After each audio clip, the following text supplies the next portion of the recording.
به نام خالق هستی، راهنمایی‌های پدر پولدار برای ثروتمند شدن، فصل 6، پارت اول.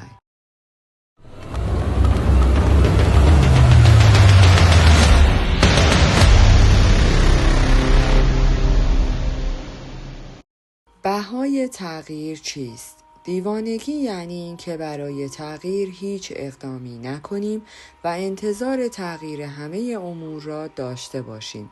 زمانی که سخن از بدهی بد و خوب به میان می آید، اغلب این سوالها را می شنویم. 1. اگر بر اثر کاهش قیمت‌ها ورشکست شویم چه می شود؟ 2.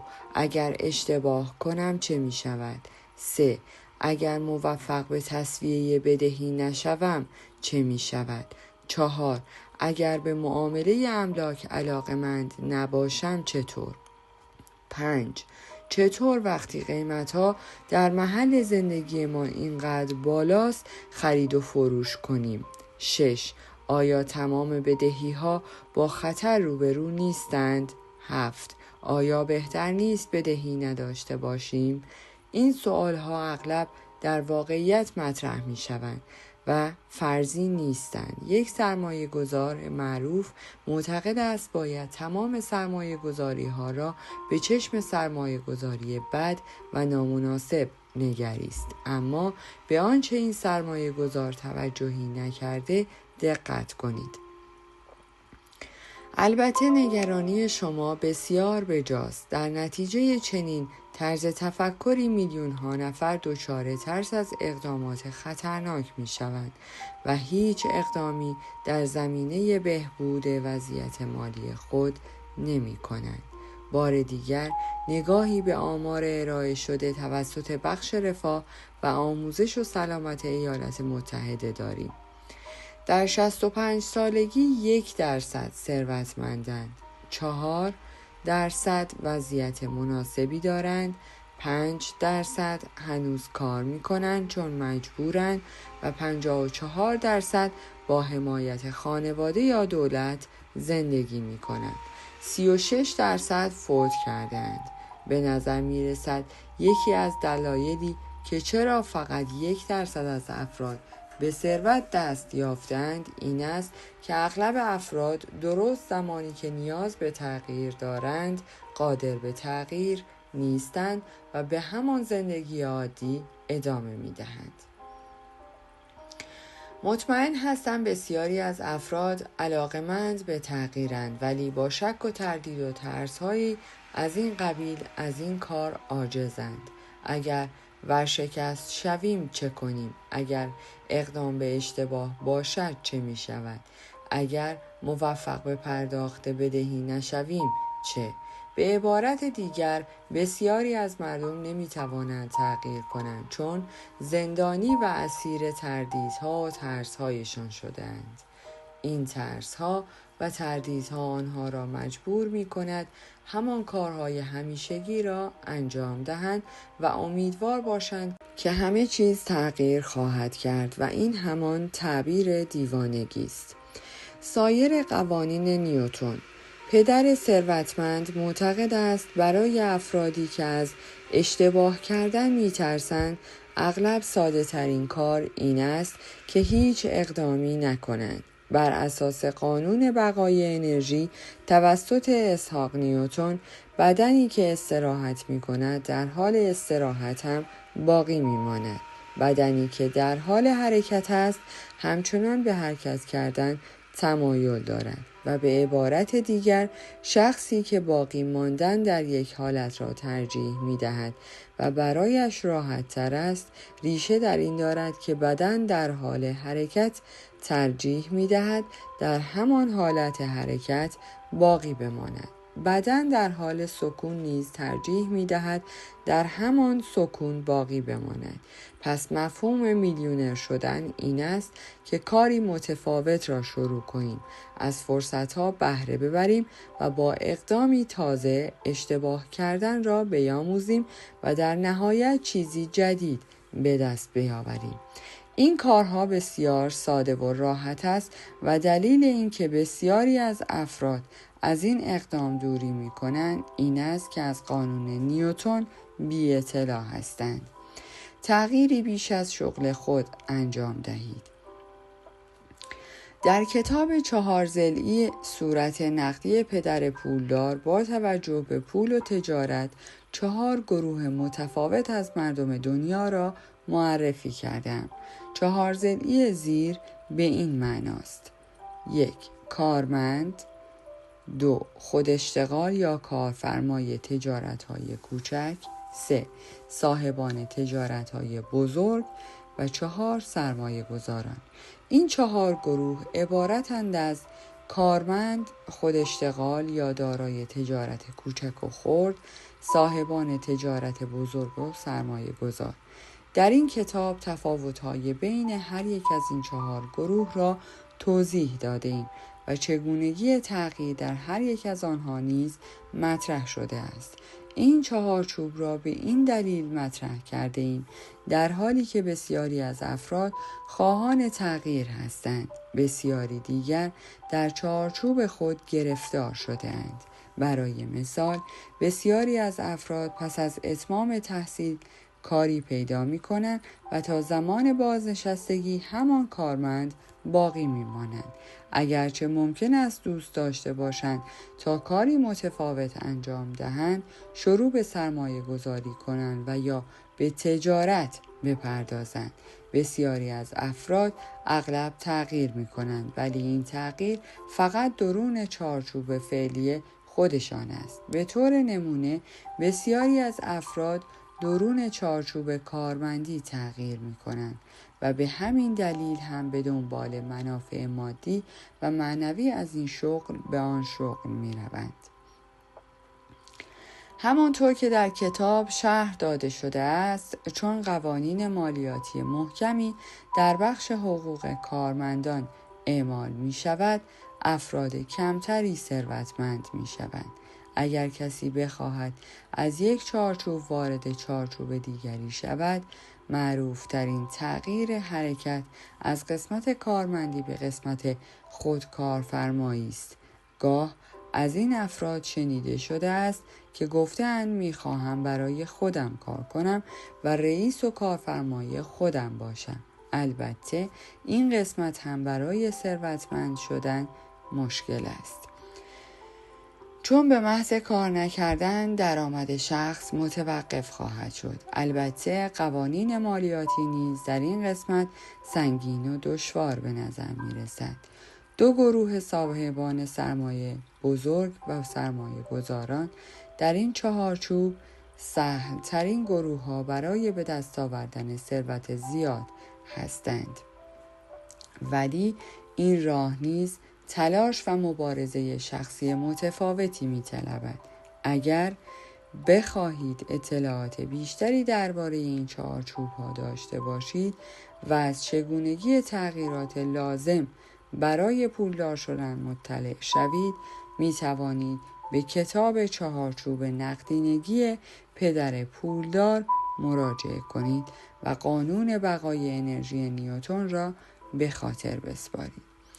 بنابراین پیشنهاد می‌کنم کار روزانه خود را حفظ کنید و حداقل 5 سال برای شروع کار جدید و حرکت به 4 چوب جدید را برای خود در نظر بگیرید.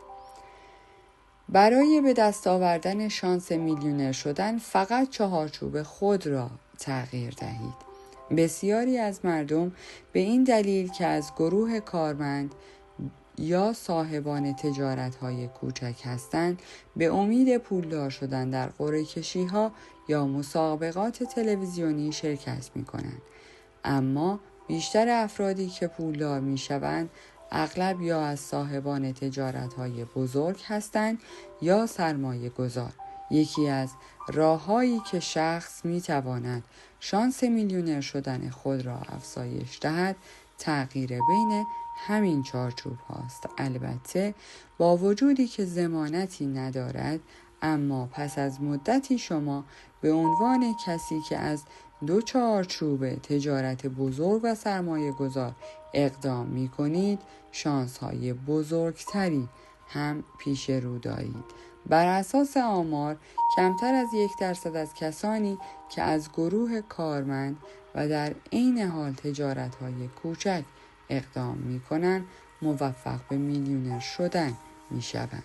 بنابراین اگر به طور جدی به دنبال میلیونر شدن در کوتاه‌ترین زمان ممکن هستید، باید چارچوب خود را متحول کنید. در مورد خود من شانس به دست آوردن ثروت زیاد در چارچوب سرمایه گذاری و تجارت بزرگ بیش از 2 چارچوب دیگر بوده است.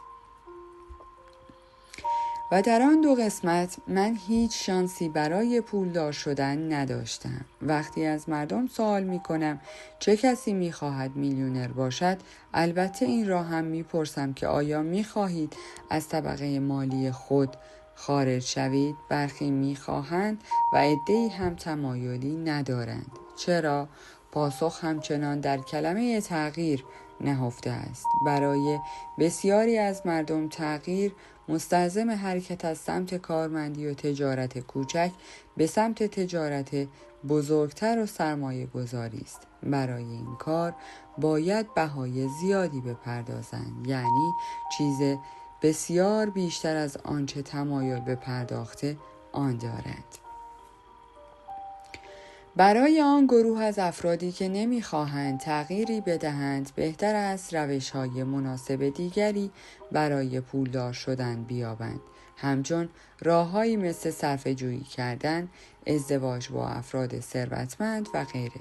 برای کسانی که خواهان تغییرند، نمودار زیر را ارائه می‌کنم که پیش از این صحبتی درباره‌اش نکردم. این نمودار راهنمای خوبی برای افرادی است که شجاع هستند و قدرت خطر دارند و به همین دلیل هم کمتر اتفاق می‌افتد که افراد عادی آن را انجام دهند. راهنمای پولدار شدن. با استفاده از نمودار زیر توضیح دادم که به چه دلیل کتاب‌ها و کلاس‌های آموزشی برای موفقیت کلی مالی کافی نیست. ذهنی، معنوی، احساسی و جسمی. البته از این نمودار برای شرح بسیاری مسائل استفاده می شود، اما من در راستای این کتاب از آن بهره گرفتم تا نشان دهم برای ثروتمند شدن از لحاظ مالی فرد به چه تغییراتی نیاز دارد. من این الگو را هرم یادگیری نام نهادم.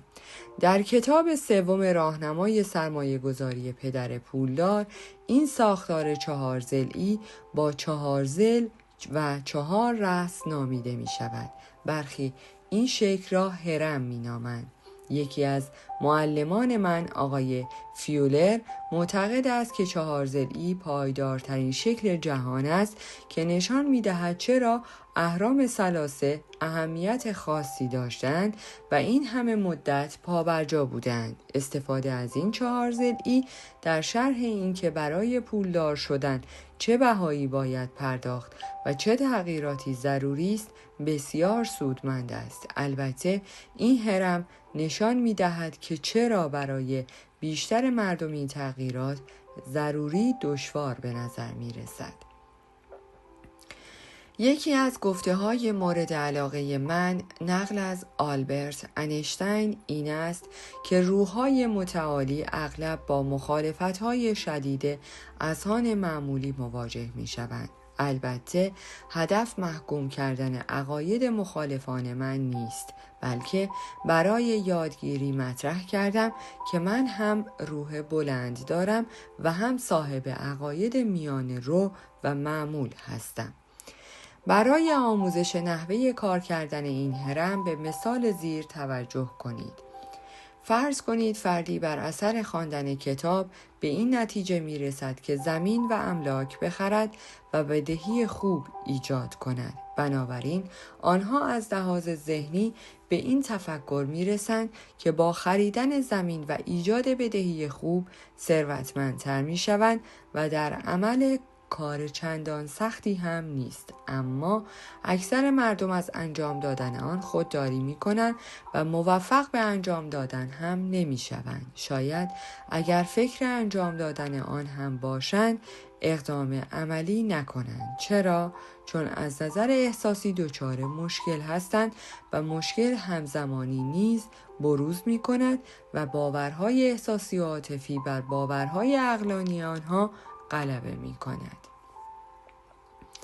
حال وقتی تفکرات عقلانی جدید جانشین باورهای عاطفی شوند، این سوالها که پیش از این هم ذکر شد در ذهن مطرح می شود. 1. اگر در بازار دچار ورشکستگی شدیم چه کنیم؟ 2. اگر اقدام اشتباه انجام دهم چه می شود؟ اینها نمونه هایی از افکار و احساساتی هستند که در مواجهه با تفکرات ذهنی جدید از قبیل اندیشه ساده است. اول باور، خرید زمین به نفع توست. بخر و پولدار شو و بدهی خوب ایجاد کن. خود را نشان می دهد در چنین موقعیتی. اگر عقاید احساسی و عاطفی قوی تر از باورهای عقلانی و منطقی باشد، نتیجه می شود که هیچ اقدامی توسط فرد صورت نمی گیرد. فرد ممکن است وارد وضعیتی به نام رخوت و وقفه درونی شود و ساعتها به طور درونی با خود و اندیشه ها و عقاید و احساسات درونی درگیر شود و به بحث با خود بپردازد بدون اینکه کاری انجام دهد، یا مانند مجری رادیو که در مصاحبه من اعلام کرد که سرمایه گذاری در ملک را نمیپسندد. شما هم دنبال دردسرهای شبانه و مکالمات تلفنی مستاجر نباشید و به دنبال اینکه سرمایه گذاری نروید. این نمونه ای از تفکر عاطفی است که بر تفکر جدید عقلانی غلبه می کند. مجری رادیویی هرگز به این ایده به عنوان فرصتی جدید نمی نگرد. بدین ترتیب فرصت ثروتمند شدن سریع و دستیابی به آزادی مالی سریع را از خود سلب می کند. و در پایان مصاحبه میگوید فکر میکردم میخواهید راه میلیونر شدن را به ما بیاموزید. پاسخ این است من راه میلیونر شدن و کسب آزادی مالی و ایجاد بدهی خوب را به شما آموختم و بسیاری نیز در این راه موفق شدند، اما شما حرفهایم را بیهوده پنداشتید و دیگر هم از مصاحبه رادیویی با من خبری نشد. قدرت عقاید. این مجری رادیو تنها کسی نیست که به تفکراتی که زندگی مالی و سایر امور زندگیش را متحول می سازد توجه نمی کند. من و همه شما نیز همین گونه هستیم. ما همه کارهایی انجام می دهیم که ما را به موفقیت می رساند و در عین حال اموری را دنبال می کنیم که شکست ما را به دنبال دارد. هدف این است که چگونه زمانی که نیاز به تغییر داریم متحول شویم.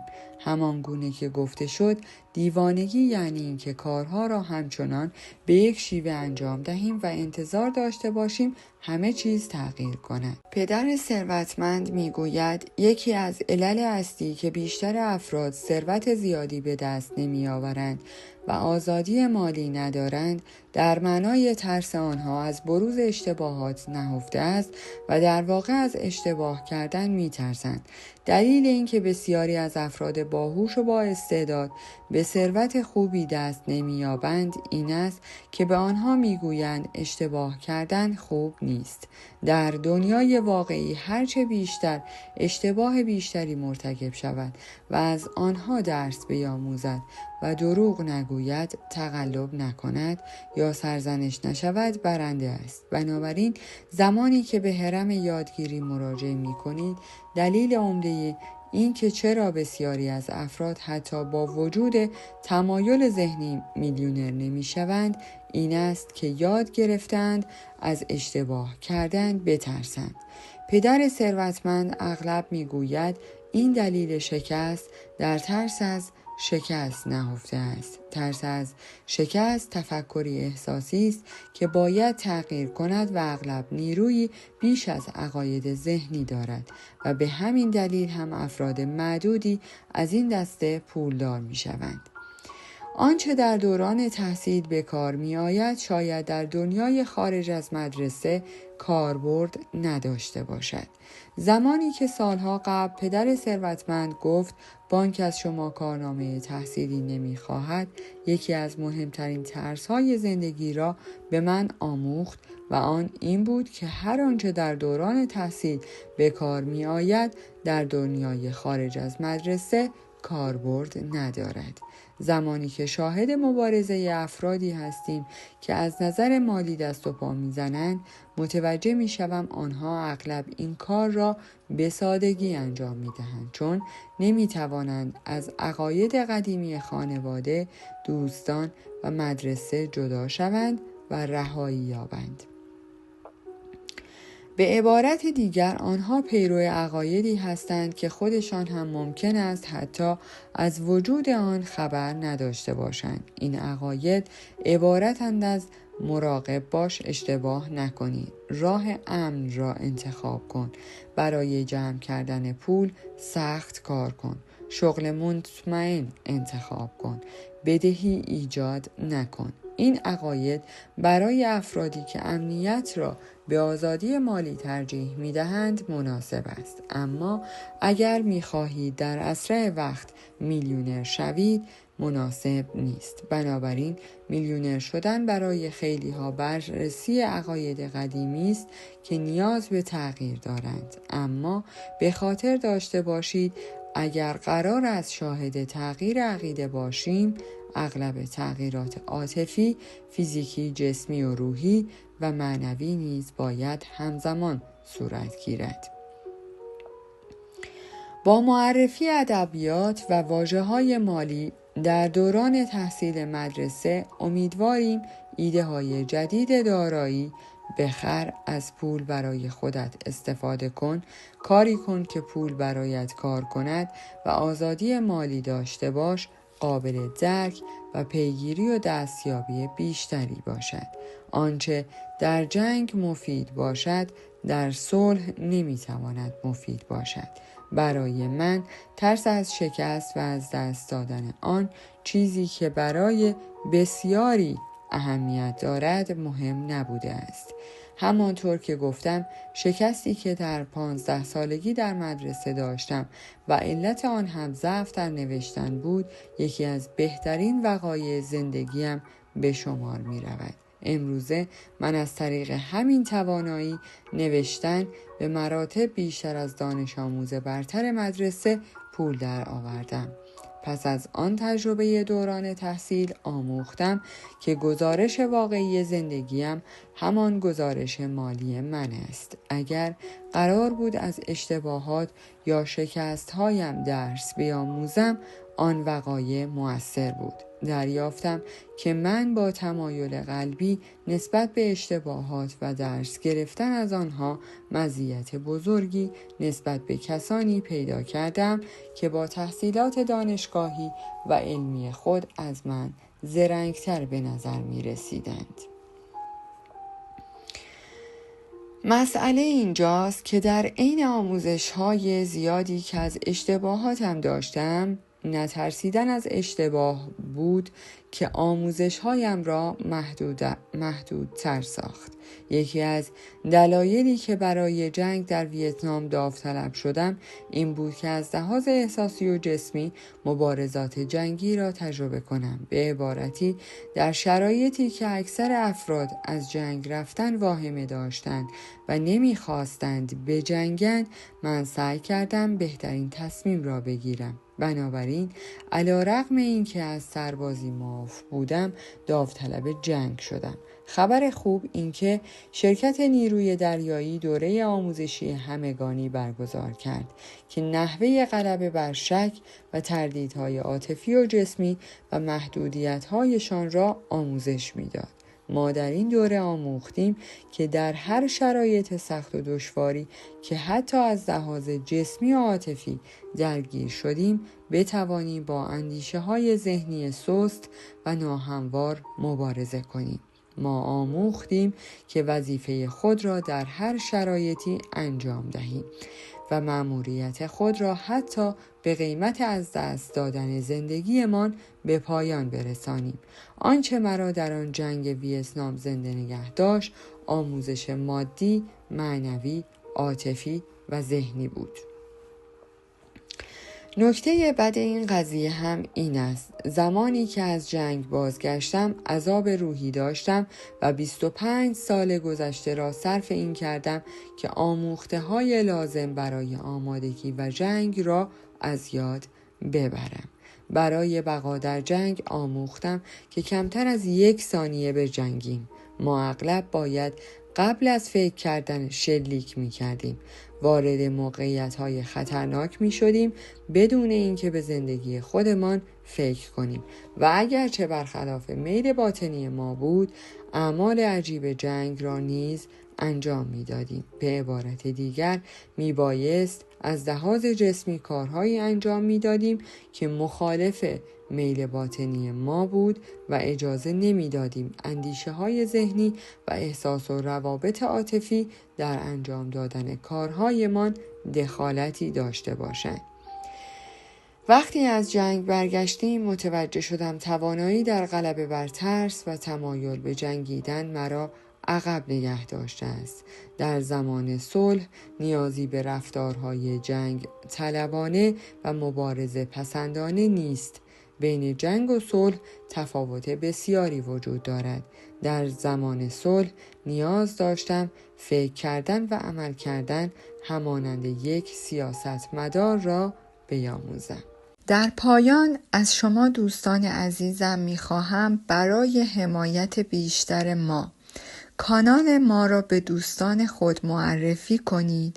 برای انرژی بیشتر ما رو لایک کنید و برای ادامه پرقدرت‌تر سابسکرایب. تا درودی دیگر، درود و 200 بدرود.